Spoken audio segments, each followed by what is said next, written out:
Welcome everyone to the How to Facilitate Club Officer Training webinar. I'm Kitzzy Avilés. I am the current Area D6 Director, incoming Program Quality Director. I've been a COT facilitator before, held most of the club officer roles, and have been doing training for about 20 years. Today, I'm hoping to share with you the new format that we're going to try out for the club officer trainings coming up this season, how you get started with those trainings. We'll talk a little bit about the difference between what a speaker and a facilitator is, some questioning techniques you can use, and how to manage those difficult behaviors that you might encounter that can sometimes hinder the engagement in your breakout sessions. Like I mentioned, for those of you who just joined us, you can type in the chat if you have something to add. I'm going to try to make this a little bit interactive. I know we have a lot of us, so that'll be a little bit more difficult, but we will strive to do that. And so when I ask for your participation, you can type in the chat to contribute. All right, I'm going to actually pause here for a minute because I see a bunch of people logging on, so we will just wait 1 minute here.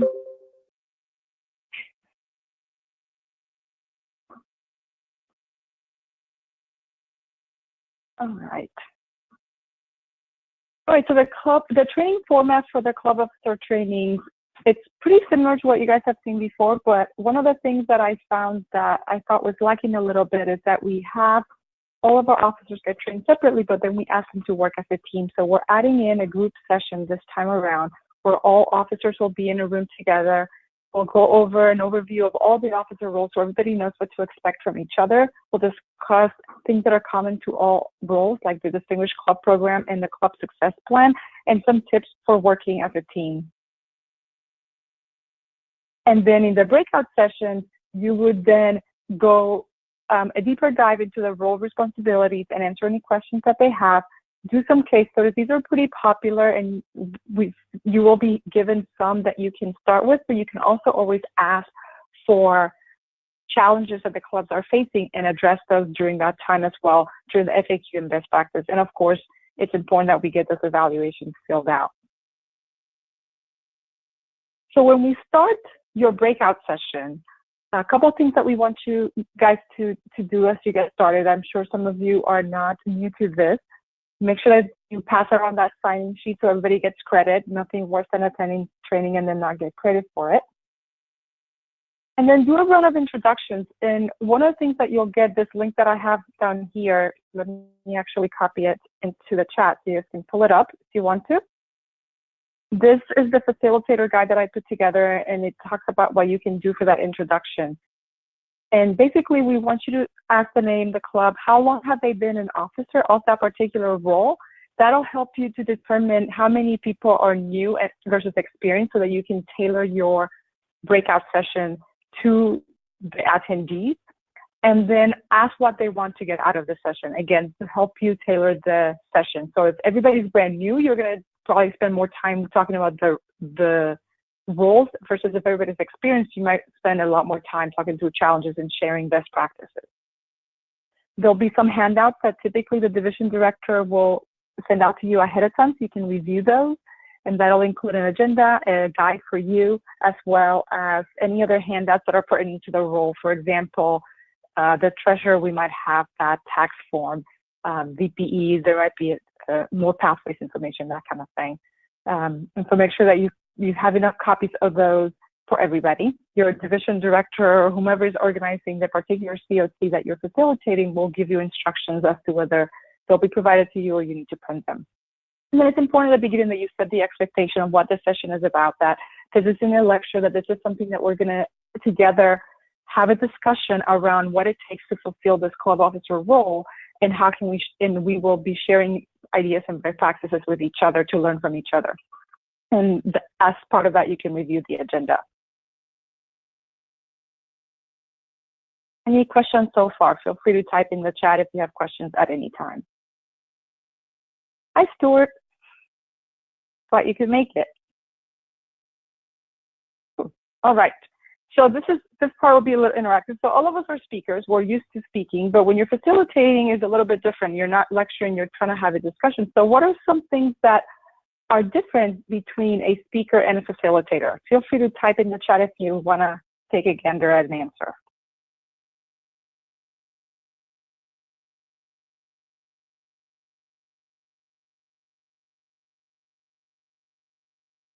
So to repeat, what are some differences between speakers and facilitators?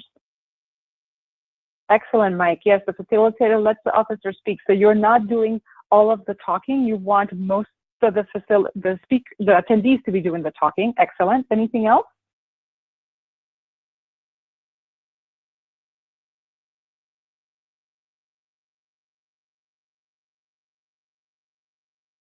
Excellent. Yes, sharing best practices, not lecturing.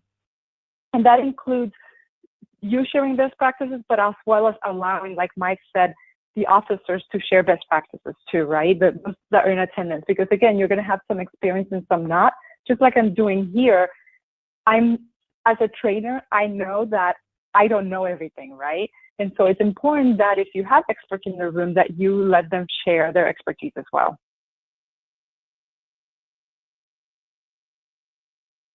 Ooh, I love that, Stuart, managing on equal contributions. And we're going to talk a little bit about questioning techniques that can help with that in a little bit. Many folks have great ideas and they work for everyone. Excellent. Yes, so that's exactly right. We want the facilitator to give everyone equal time and really foster and empower those ideas. Right, so here's a little chart that just sort of breaks that down. And this is actually from the Train the Trainer manual that Toastmasters International provides that just sort of has that difference. I'm going to read them all. I'm not going to read them all to you because you guys hit on most of them. The tools are some of the things that we'll be talking about. You'll definitely be using some case studies. Doesn't mean you can't lecture at all, but most of the time you will be leading that facilitation. So maybe the lecturing, if we want to call it that, will be 30% of the time, whereas the participation conversation will be about 70% of the time. All right, so let's talk a little bit about some questioning techniques that we can use during training to help with some of this facilitation. Starting with that overhead question. What is an overhead question and when might you use it?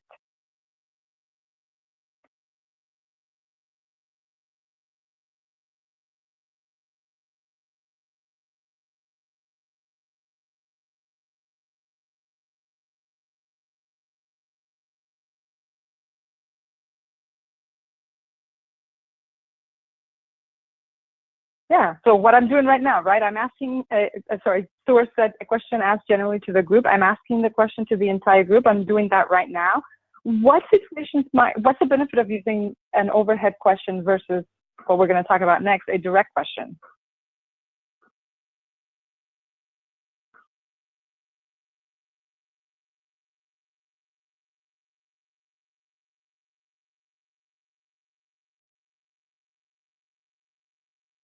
Excellent.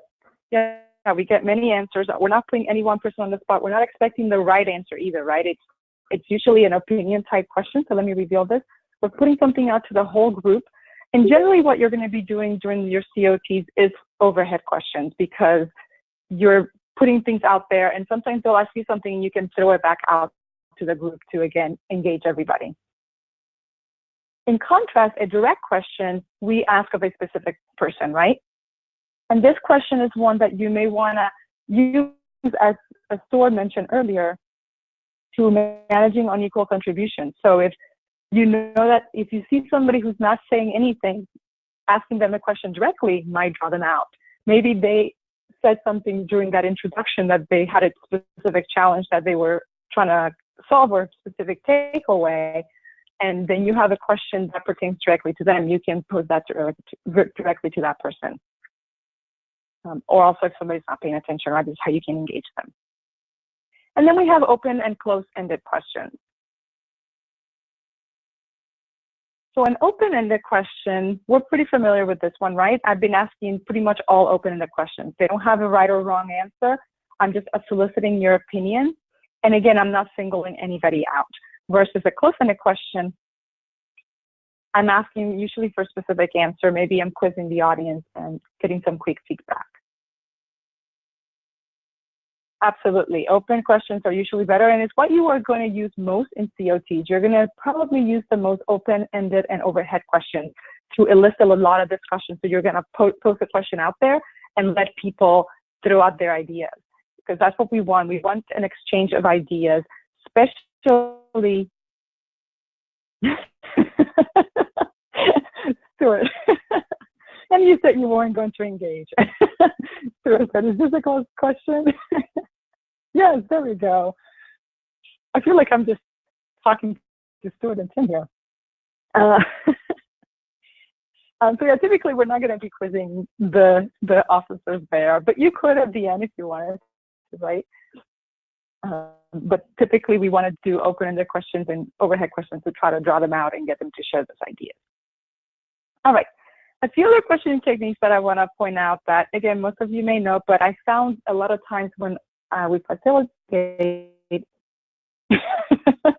Yes, well, see, now's your chance, Paul. Jump right in there. I'm going to have to start calling people out. All right, guys. Yes, let's give everybody an equal chance here.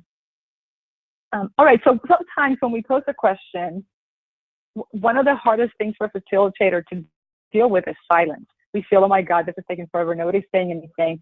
But pausing and just letting that silence sit is really helpful, because just how you want to fill that silence, so will they.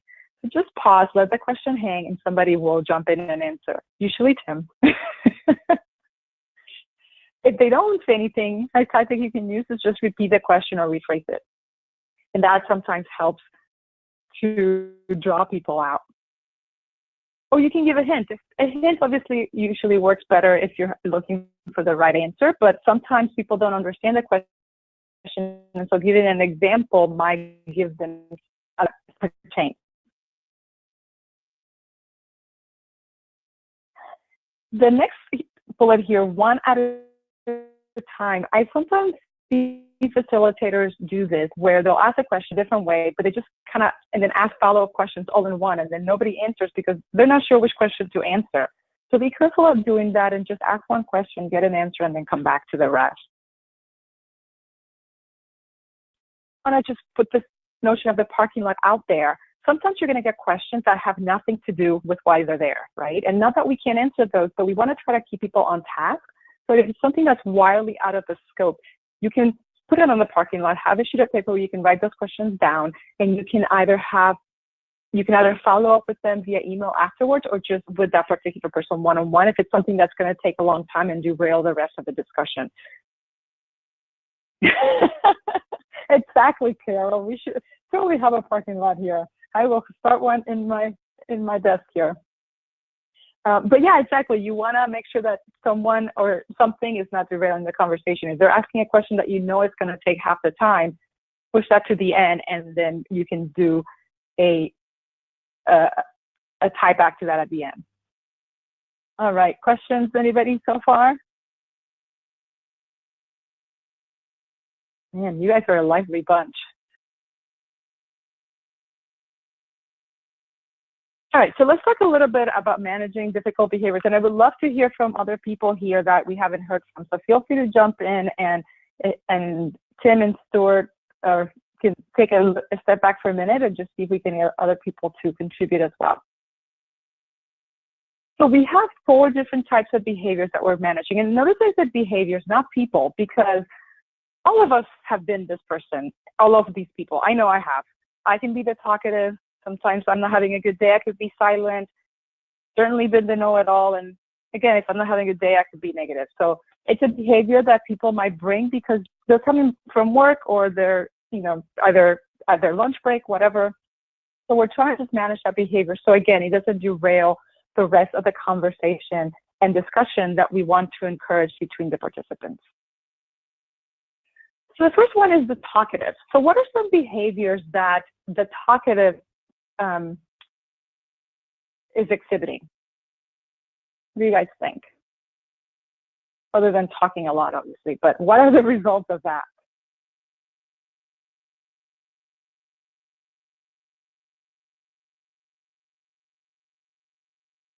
We have lots of great people here that can jump in.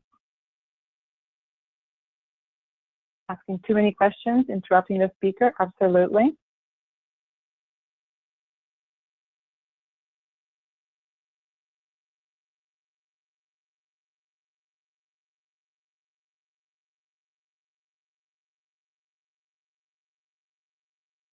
Anybody else?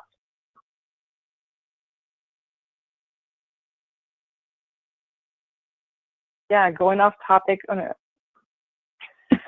going off topic or tangent, being passionate, losing the train of thought. Absolutely. These are all great. So this person can be long-winded. They're oh my gosh. Worsters, yeah. Giving theories rather than speaking from experience. Ooh, that's a good one, Paul. And that might also be a know-it-all too, right? They think they know it all. And there's a passive target for that level 4. Very fun to get heckled. Yeah, monopolizer, absolutely.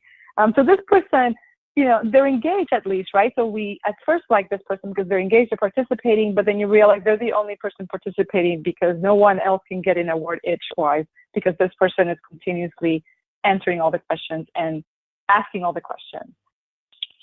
So what are some things that we can do to handle this behavior if you're facilitating? Great, thank them and move to the next person. Great. What if they keep talking? What else can we do? I don't get the hint. Sergeant for M can throw them out. Yeah, maybe if it comes to that. Maybe we take some other interventions first. Yeah. Jim, can you allow others to participate? Sorry, I had to pick on you. I know Tim can take it. Yeah, what else can we ask them to do?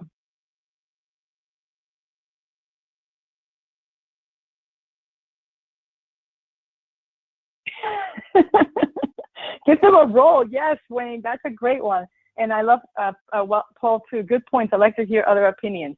Exactly. So draw other people out and give them a role. If you have a flip chart and are jotting down notes, have them do that.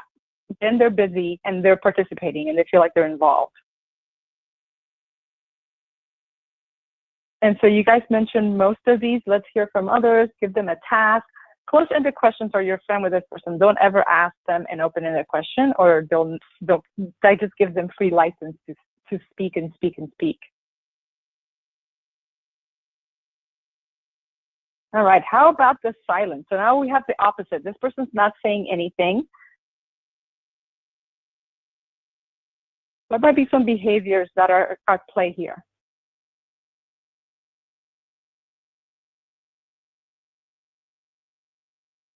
Yeah, they could be having a bad day. They're just not talking.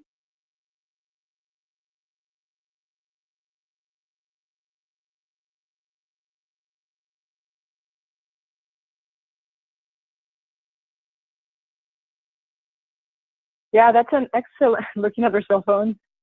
Maybe because they're new to Toastmasters. That's a great insight. And that may well be it, right? They're brand new and they're just taking it all in and they are scared and they don't know what to do.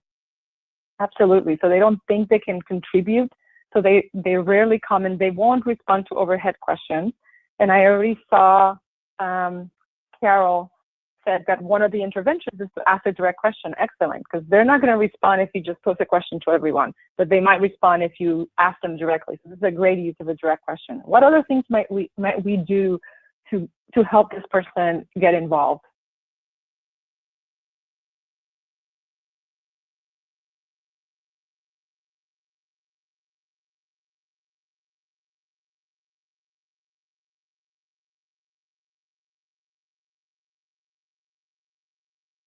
Yeah, you can put them in charge of put them a cookie.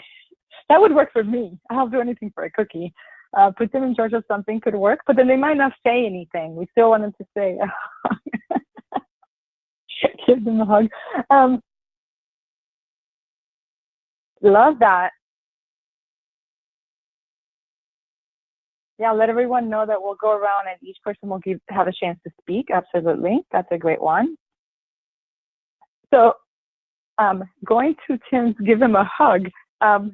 I like the sentiment, and that is you're being supportive, right? So one of the things that this person may not be answering is because, like we mentioned before, they're scared or new. So when they do speak, we want to be supportive and encouraging. And in general, you want to foster an environment that is a safe space, right? No wrong answers, so that they feel like, hey, we just want to share ideas here. There's no dumb question. We want everybody to participate. So you can set that as an expectation at the beginning to really encourage that throughout and really get them to participate. But really build their confidence. One thing that is, if this was like a regular class, I might ask a simple question that I know they could answer just to build their confidence, so they know that, hey, you're not completely clueless here, and you do have something to contribute. Absolutely, they're overwhelmed, so just giving them a simple question or something that they can handle, that they can contribute, helps them to get involved, and then they're more likely to get more involved. Absolutely.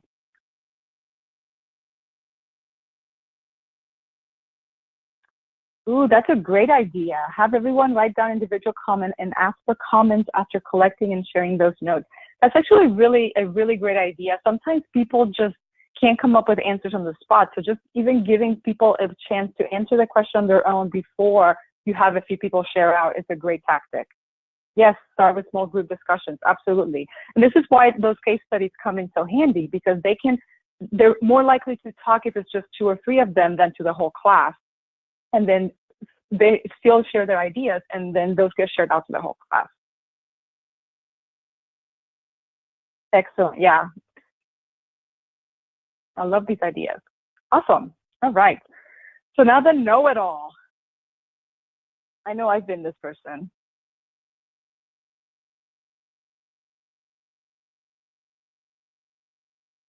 Ask a non-sensible. Oh, that's a great idea too, Mike. Yeah, and I think that's one of the great things that we want to do in these COT sessions, right? It's not just about sharing the ideas, but also commiserating, right? Letting everybody know that whatever problem you're facing in your club, you're not alone. Someone else has had it before, and having other people share their challenges with that helps them understand, oh my God, it's not just me. I'm not doing something wrong. We're all in this together. Great idea. All right, so the know-it-all. What is this person like?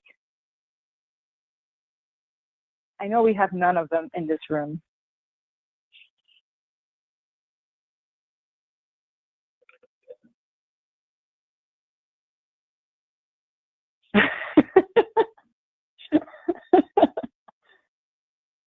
Yeah, and I imagine that we are going to encounter this person quite a bit, right? Especially when we are asking officers to get trained twice a year, when they've already been trained and when they've had the role before. So, or they've been in Toastmasters so long that they know their role in and out, but they still have to get training. So we will definitely have these in our COTs. They think they're an expert of the subject, or they are. So they could be condescending. They might correct you. They might undermine your authority. How can we handle this person?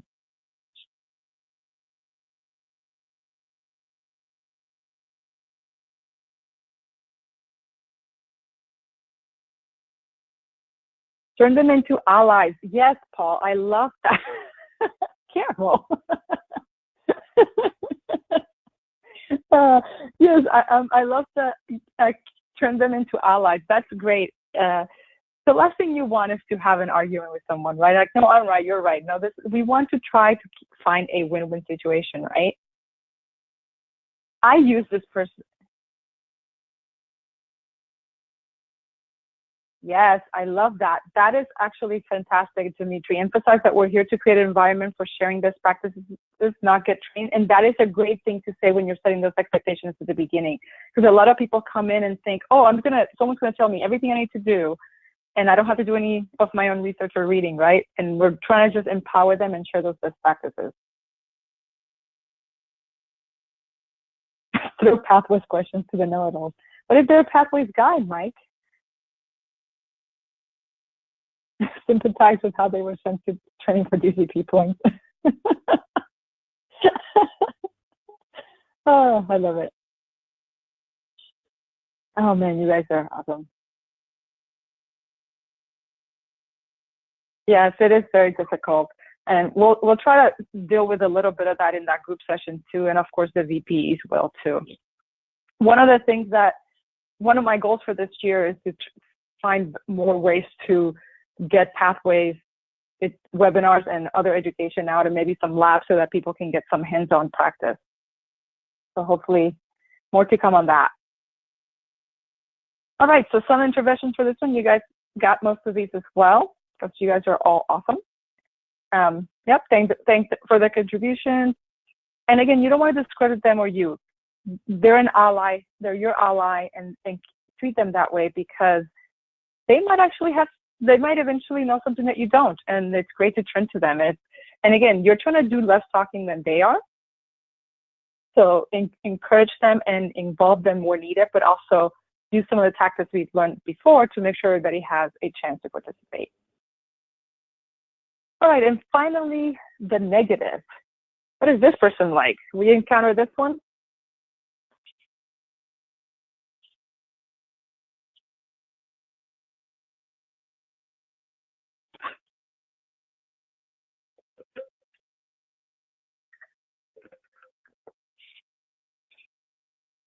I hate pathways. Yep, this is probably, that idea won't work. We tried it in our club and it did not work. Absolutely. They're looking at their phone, right? They're like, is this going to take the whole hour?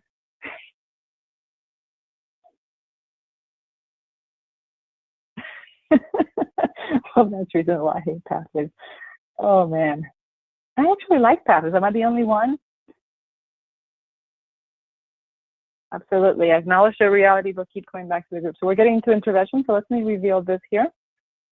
So this person finds fault in everything.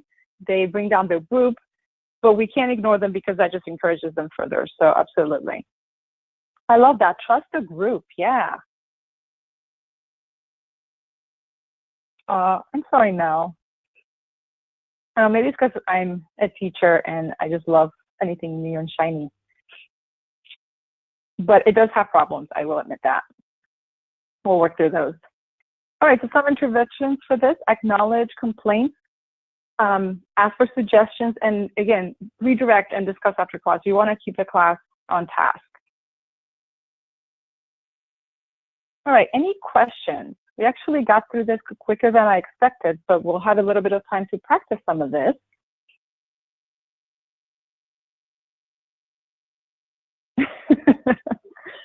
All right, what questions do we have? Remind them that pathways is plural.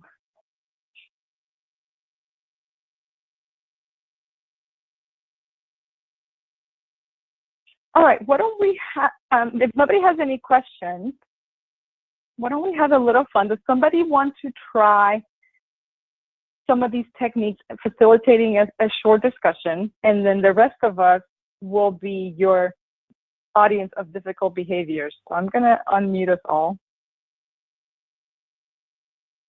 Heck all the way. Is anybody not had much experience facilitating that wants to try it?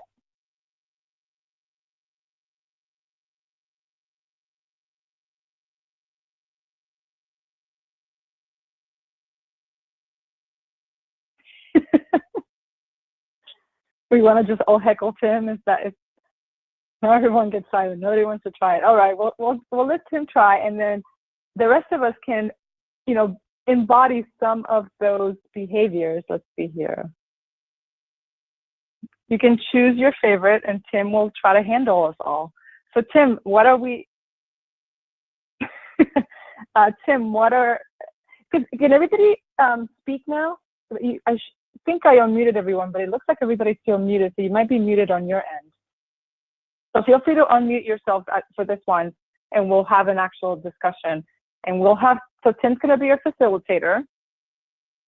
I'll let you pick the topic that we are discussing, Tim. So you're trying to get us all to discuss something of your choosing, and then we will be difficult.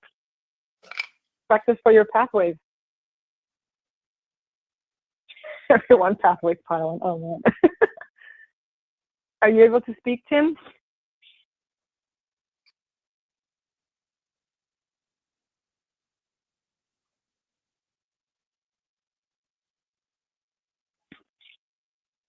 Oh, we may need to find another facilitator. No, we cannot hear you, Tim. Not sure what's going on with your audio.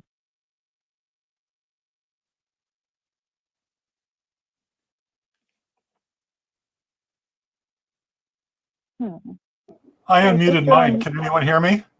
Yes. Yep. This is Mike. Oh, hi, Mike. Yeah, we can't hear you, Tim. I'm sorry. Maybe try coming on with your phone instead and see if that works. Or maybe if you're on that, see if the computer works. Not sure why we cannot hear you. So, Mike, did you want to give it a try while Mike fixes his audio? I'm sorry, while Tim fixes his audio? Blame the old airport equipment, that Tim. Old airport equipment. All right, let's see. Well, hi, everybody. Welcome to the officers. Let's talk treasurers. Has anyone done the treasurer's role? No. I did, but I hate it. Oh, good. I You hated it. Who else? Who else is here? We have one hate. We have one. I guess I lost my track of thought. That's awful. All right, let's deal with. Well, tell me then, if you hate it, what is it that caused the problem for you? And please give your name. Sure. This is Kitzzy with Demandforce Toastmasters.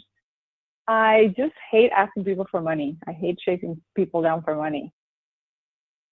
It's not a role I enjoy. Oh. Oh, God. Take her out. No. Yo, I'm here. All right. Yeah, over to you, Tim. I'm crashed and burned twice. Well, we have met the enemy and he is us, so we're good. All right. So Pathways is just a wonderful program designed to structure the Toastmasters program and tie it directly into what you do. So what has your experience been with Pathways?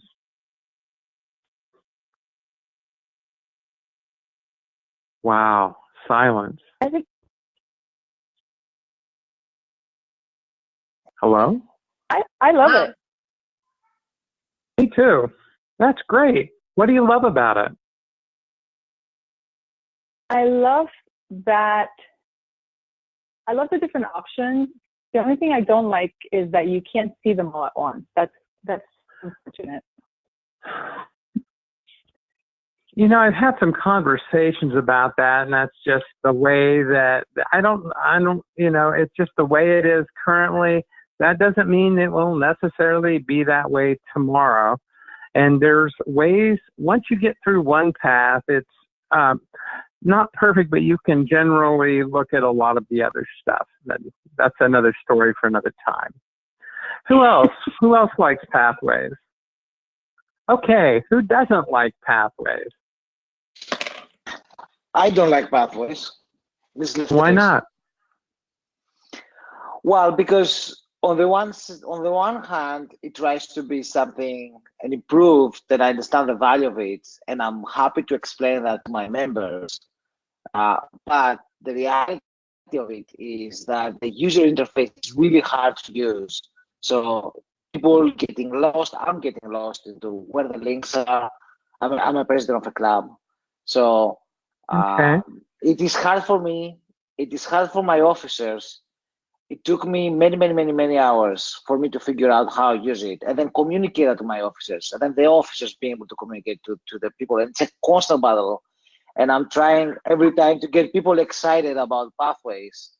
But the reality is that the interface is really crappy, right? So in means of a program and what it tries to do, it's great. But in means of actual execution, it's really hard to use. I understand how you feel. And, you know, when I first started, I kind of felt the same way. But, you know, what I found is it's not a problem with people knowing how to use the internet. It's not a problem with the materials not being great. It's simply a problem of figuring out how to use online learning. They're working on a lot of this stuff, and they do have a prioritized list to fix it. I've already noticed some fixes. So I think you will see a definite improvement over time. What I might recommend is you go to the D4TM website where they have some wonderful webinars, hopefully by other people than myself, that you can watch, and it will help you with that. Does that answer your question? Yeah, look, I'm playing the negative role, right? So Yeah. I'm playing the negative role. Who's right? next? So, So who's next? I can double down on that, but I'll let it go.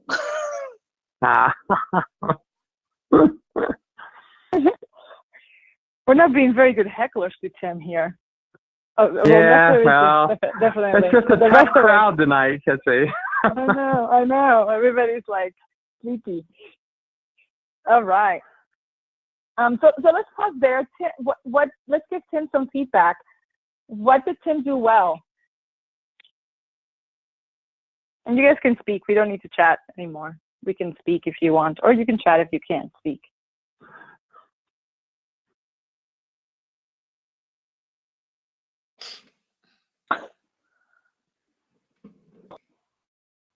As the one who was talking to, I can say that he did well. The fact that he used empathy and didn't dismiss it and listening, and he had the soft voice talking, which kind of like takes you along, which is nice.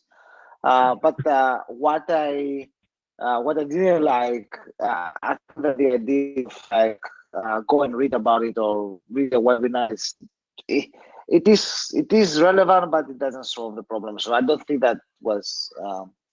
I think that it would be better if he was asking a clarifying question to understand what is the real, but the problem further and find better solution. Okay. All right. Yeah, great feedback. Thank you. And sometimes, unfortunately, we do have to refer people to the resources because we can't bring them all there. But yeah, trying to address the question and throwing it out to other people might help before we go that route. Any other feedback for Tim? Anybody else?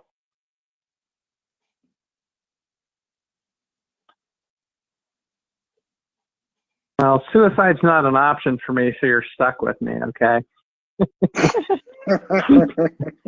All right. How about, yes, he did emphasize very well. Listeners, do you want to try it? Sure. Let's give me some run for my money, yeah. All right. So you can facilitate a discussion about anything. So I think you're going to be facilitating presidents, right? I will facilitate for president. So yeah. So do you want to practice that? Yeah, sounds great. So hi everybody, my name is Lefteris Grammatas. I am from the Slalom Silicon Valley club, and I have the experience of being founding a club from scratch and going from zero to a healthy club in a year, having faced a lot of bumps in the middle. So I'm excited to discuss with you about your clubs and the challenges you're facing and see how we can share some ideas and how we can help you be successful. So what are the challenges you guys face as presidents?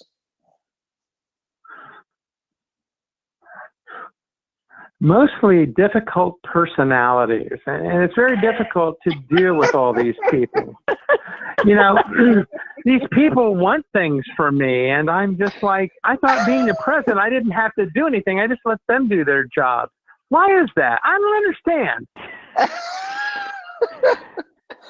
Yeah. Isn't this interesting? I have to say that was one of my biggest growth as an individual and a president. It was being able to, first of all, take the decision, not just handle that, take the decision for yourself, that that's your job, that you have to handle that. and then to find the best way to do that. But if we talk about difficult personalities, what is the exact personality you're talking about, just so we are a little bit more actionable? Well, I feel like I'm herding cats just to get people to a meeting or fill roles or do anything. It drives me crazy. These people all have opinions. I don't want to hear it.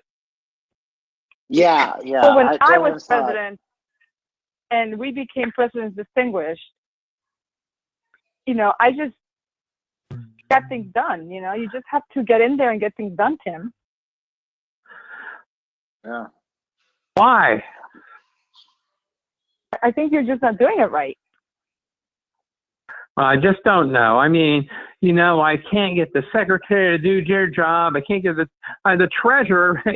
He's got 2 sets of books. I don't know how to handle that. What do I do? I'm really pulling my hair out here.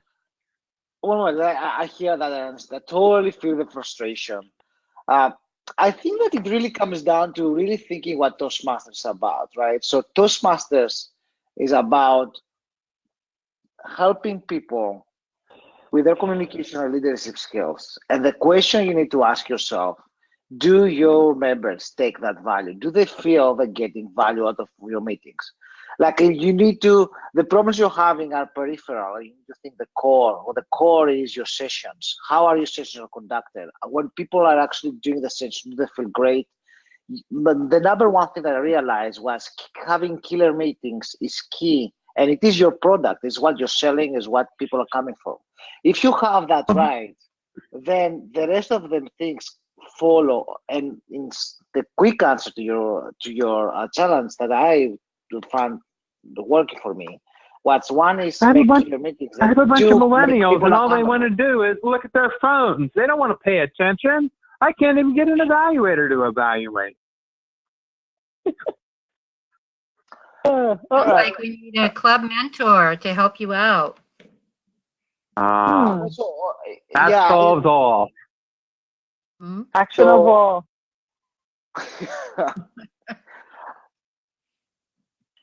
How do the rest of the presidents feel? All right, let's stop there. I'm stopped. Let's stop there. Poor listeners, Tim. I was just trying to play a stressed out president. I see that. I get that. All right. What feedback do we have for Terrace? Am I saying your name right? Yeah, you did a great job. Thanks. Okay, thank you. So what feedback do we have for Terrace? He tried to make the best out of a pretty difficult situation. There are times when you will go to training where you have somebody who is upset. They can't get anything to work. And it's usually when the first training, because they just, they're just having a real rough time for whatever reason. And he did try and calm me down. To be honest, I just kept going, but he did a good job. Yeah. I appreciate it. Yeah. And also, don't be afraid to throw the questions out to the group too. And I thought one of the things that you did really well was really try to dive into why was he so frustrated, right? What is the specific challenges? So it wasn't just taking his word and kind of dismissing it, but it's like, what are the specific behaviors that you're dealing with? And I thought that was really good to give everybody a picture. Yeah. Okay, so we've got 50 minutes. Anybody else want to try it? If not, what I'd like to do, look, I'm hearing an echo. Let me mute everybody again real quick. I muted everyone, but you can unmute yourselves in a moment. Actually, here we go. All right. So those of you who have been facilitators before, I'd love for you to share, because I think we have a few people who are new to this. So I would love for you to share some of your challenges or any best practices that you have found that work for you, so that we can impart those on the rest of us. So I'm going to mute everyone, and then whomever wants to share, go ahead and type in the chat and I'll unmute you. So those of you who have been facilitators before, we'd love to share some of your best practices. Ooh, I'm going to unmute Paul, have you talk a little bit about that, because that is definitely All right, Paul. Oh, did that work? Yeah, see if you can talk now, Paul. I think I unmuted you. You might have to unmute yourself too. Yeah, so I was doing training. Can you hear me okay? Yes. Yeah, so I was doing training as treasurer, and there was one person who came along who I knew. I was actually their club mentor, and she was from a corporate club. And I don't know if people realize, but treasurer in a corporate club has to do very little.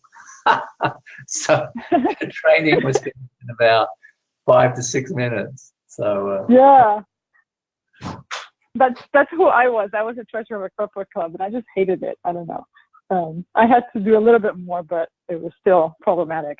Yeah. So how did you handle that? Did you just really quickly, and you guys ended early, or did you go over anything else? Oh, we definitely finished early, but we talked about it. I've also done training for smaller groups, 2 or 3 people.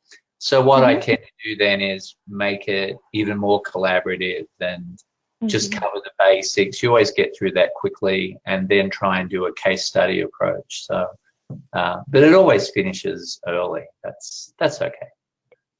Yeah, yeah, and it's totally okay to finish early if you've covered everything, right? But do make an effort after you've covered everything to post other questions and see if they have other challenges, right? Maybe if they've been an officer, they face other challenges that you can help out, because remember, not all 7 officers always come to training, so it might be a good opportunity.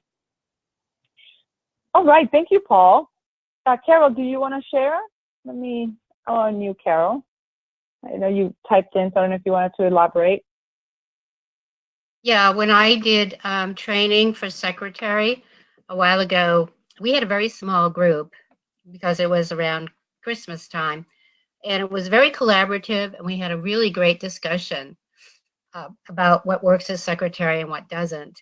Thing is, I'm in a club, as you know, that has a kind of unusual secretarial role, and so it's good to hear from others, people who did the role, how they handle it. And I think we all learned from each other. And I actually had someone come up to me afterward and said, oh, it was the best training he'd ever had. So I was felt really good about that. And it was very collaborative. Yeah. Awesome. Yeah, those are the best, right? And again, we don't have to pretend to know everything, because some of us who've done training maybe have held the role once or twice, and other people might have had it a lot of times. And like you said, different clubs are different, and we can certainly learn from each other. Yeah. Yeah, I think that's like the attitude to have, really, not to go in and say, yes, I'm the expert. I like to learn from other people also.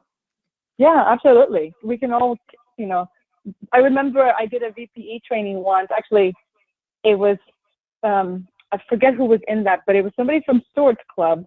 And I learned that they do these little stuffed toasts for people finish their CCs. And I was just like, oh my God, this is the best idea ever.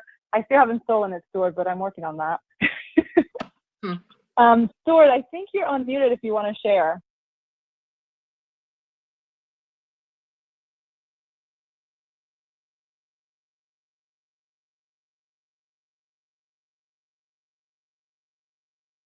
Okay, no problem. I'll read it for you. So Stuart said, I like to end sessions by having everyone tell the group one thing they're going to go back to their club and implement that week. Bonus points if they team up with an accountability buddy. Oh, I love that. Absolutely. That's a really great way to wrap it up.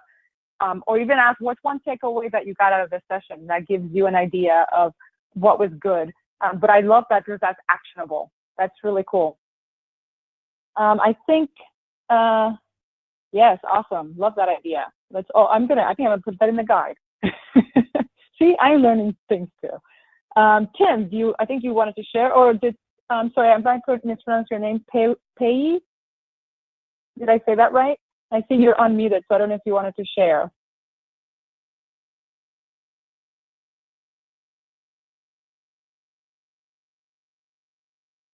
All right, no problem. Tim, do you want to share? I think I have to unmute you again.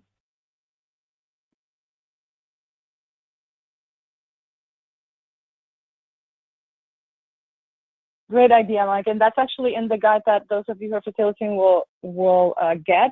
Ask at the beginning, what do you want to get out of this training? That is a great way to start, great icebreaker, and it gives you sort of an agenda to follow to make sure that you're hitting the right things. If everybody wants to learn about pathways, maybe this turns into a pathway session. of course, go over the responsibilities of the role first. But yeah, I think, you know, one of the things that we want to keep in mind when we're doing these sessions, if we want to customize them, we shouldn't have completely baked out how this is going to go, because we want everybody to talk, and that's going to lead into different directions.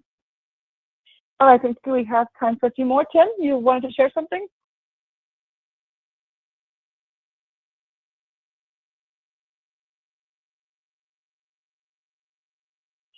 Thank you, Lefteris. Yes, so let me actually go back to that real quick. He asked, is there a specific format to follow? So this is what the training format is going to look like. There will be, after the registration and networking period, there will be some introductions by usually the division director, and then likely Stephanie and I, the district director, will do this group session with everybody in the room, where we'll go over everybody's roles so everybody understands what every other officer does, distinguished club program and club success plan, and then some tips about working as a team.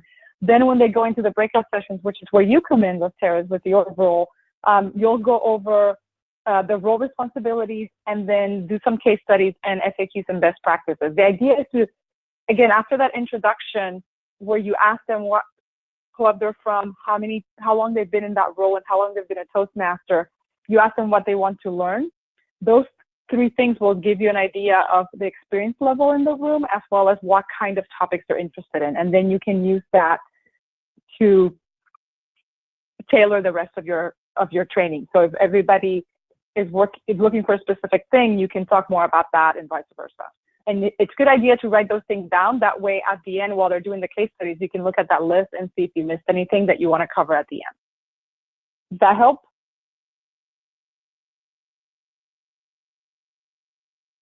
Great. Let's see here. Okay, so if you want to, I see that your audio is not working, Pei. Hopefully I'm saying that correctly. Feel free to type in the chat what you wanted to share, and I can read it out for you. Yes, Mel, very good point. You want to, she said, it's a great idea to know what people already know, so you're not boring them. Absolutely. If you know that they're all experienced, you can dive into more advanced topics.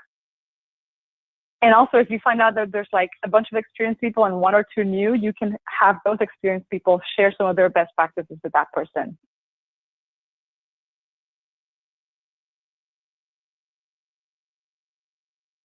All right. So we have 5 minutes left. Anybody else want to share before we close? Or anybody have any other questions? Yes, thank you, Mike. Before the ending, make sure to promote the upcoming TLI and what they will gain by going. Absolutely. And this TLI, we're hoping to make it a little longer, so they'll have more opportunities, and we'll have some pathway stuff in there as well. And then also at the end, please, please, please make sure that they fill out the evaluation, and that there'll be an evaluation for you as the facilitator to fill out as well, giving us feedback, letting us know if you felt prepared enough to do the training, and also pointing out any red flags that you notice about any clubs during the training. So please make sure you get them filled that out, and that you collect the sign-in sheet and all the evaluations and give them to the division director or the COT chair to make sure they get back to me.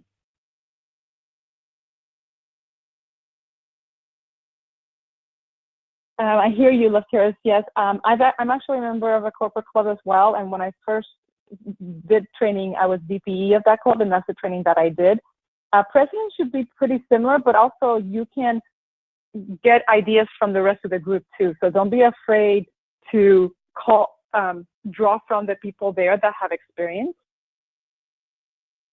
And the club leadership handbook should have some information there as well. Anybody want to share anything different than that to answer Lefteris about training doing training when he is a member of a corporate club, and maybe he's training community clubs? I feel like the main role that varies a lot in corporate clubs, like someone mentioned earlier, was treasurer. The other ones are pretty similar from what I've gathered, because I'm also in a community club. But we'd love to hear other thoughts on that from those of you who belong to both.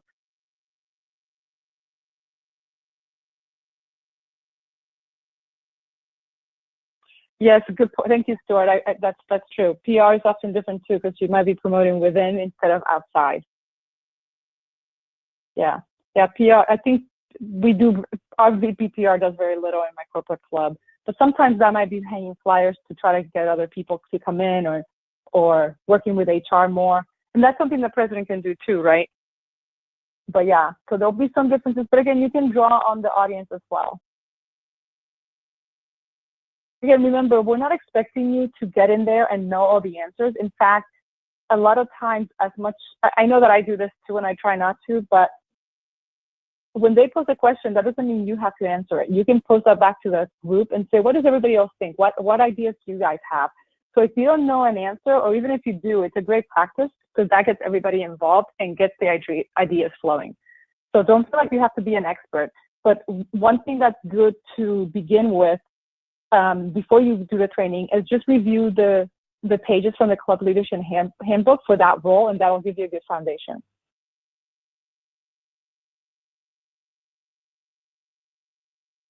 So Mike says, corporate clubs get HR involved in encouraging TI participation, like meeting a quarterly goal.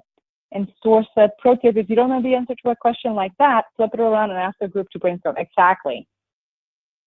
Tim says, we tied in our education program to our learning academy, managing a credit for doing TM projects. Perfect. Yeah, again, use your audience. And this is why I changed this to say facilitator instead of trainer, because again, like Dimitri said earlier, we're not there to get trained. We're there to share ideas and best practices, and of course, get some information to help us to do our role.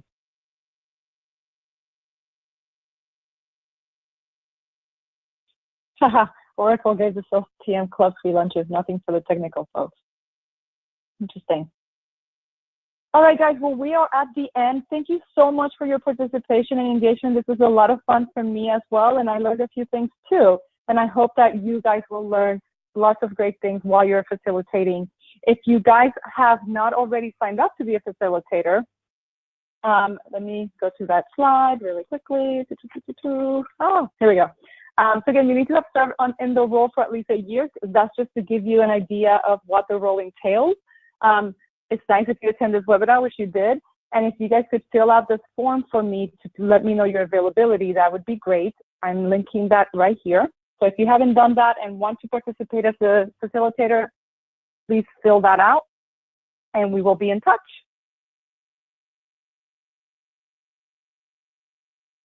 Hope we bored you. No, you guys were so entertaining. I love it. This is my favorite kind of training, when people participate.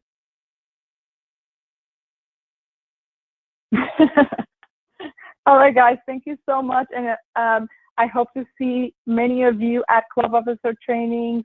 I think I'll see some of you this Thursday. I know Paul and Lateris will be there, and I'll see many more of you in the weeks to come. Thanks so much for attending, and see you at the next webinar.